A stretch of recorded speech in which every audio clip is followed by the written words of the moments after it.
to me is just wonderfully bizarre. You know, one minute I'm on my boat diving for king scallops in the frigid, rain-strewn and wind-blown waters of the Hebrides, and the next minute here I am 2 hours north of Salt Lake City heading for Ketchum.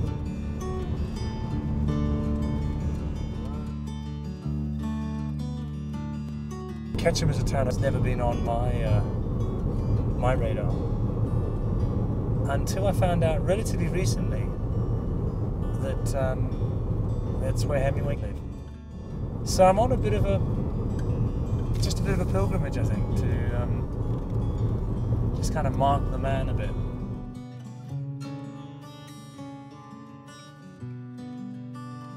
In the lodge here we have a room 206, which is called the Hemingway Suite. Okay. And he finished writing For Whom the Bell Tolls there. Great. And Mr. Hemingway came here because of the hunting, the fishing, the surroundings, the lifestyle. He actually was back and forth from Sun Valley to Spain and other places. He loved it here until he bought his house in Ketchum.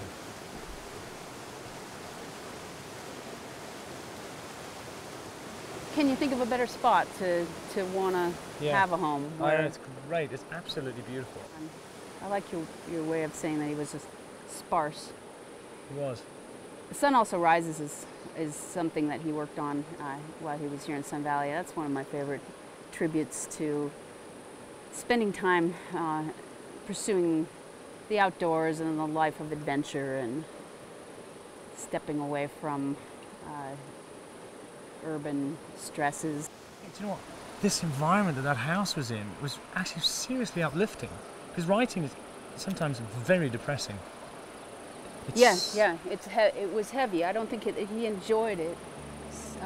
He needed this other stuff to balance what that took out of him.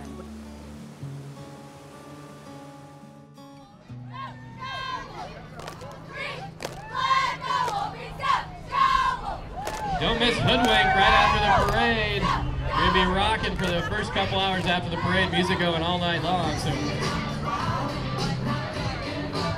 It's a great honor to meet you. Oh, thank you. Can I shake your hand? Yes, of course. Lovely to meet you, and nice to meet you. great to have Hemingways around, still here. It's wonderful. Thank you. Awesome.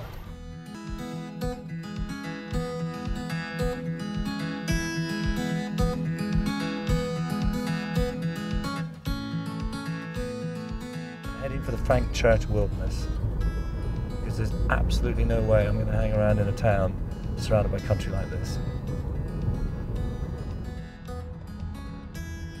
We've left Hemingway behind,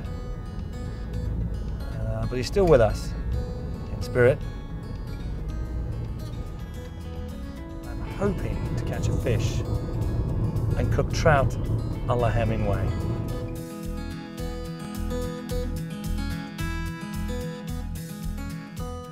This is one of the unknown jewels of trout fishing in Idaho, this water complex, Camas Creek in the Middle Fork right here. Wow. It's a totally pure wild native trout in here. There's never been any plants or fish hatchery fish come into here. So this is wild trout fishing.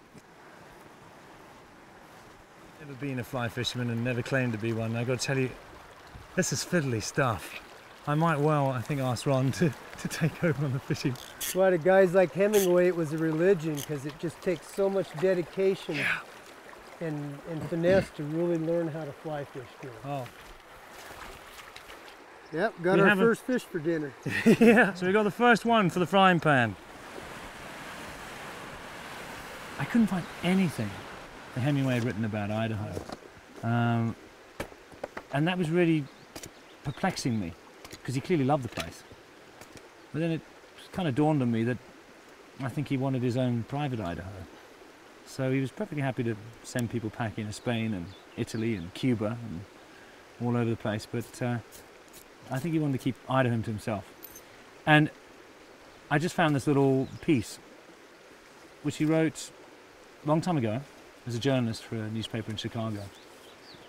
And it's just a really nice, simple recipe for cooking trout. So, Crisco, that's what I need, which is an American vegetable shortening. Bacon. And some trout. and some cornmeal. Okay, so what I'm going to do is put the bacon in. When it's half cooked, put the trout in the hot grease, and put the bacon on top of the trout, and just let them baste a little bit with the bacon. But the vital ingredient is, before I do any of that, I dip the trout in cornmeal. Presentation is awesome. Flavor's pretty good too. Compliments to the chef. Most excellent.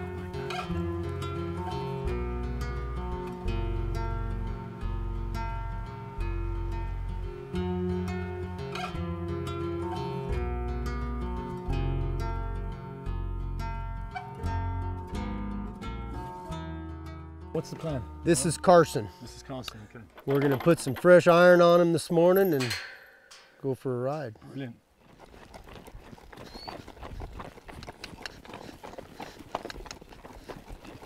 You know what I really like about just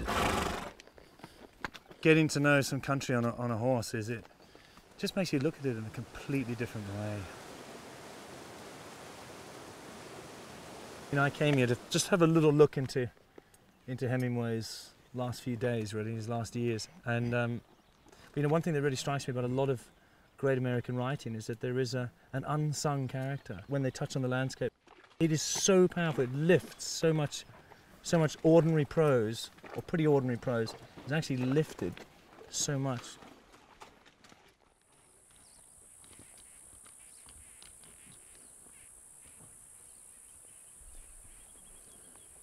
What I love is this is the only way in here. This is the only way. And it's a law. You can't have an engine here. It's all going to be done on horseback.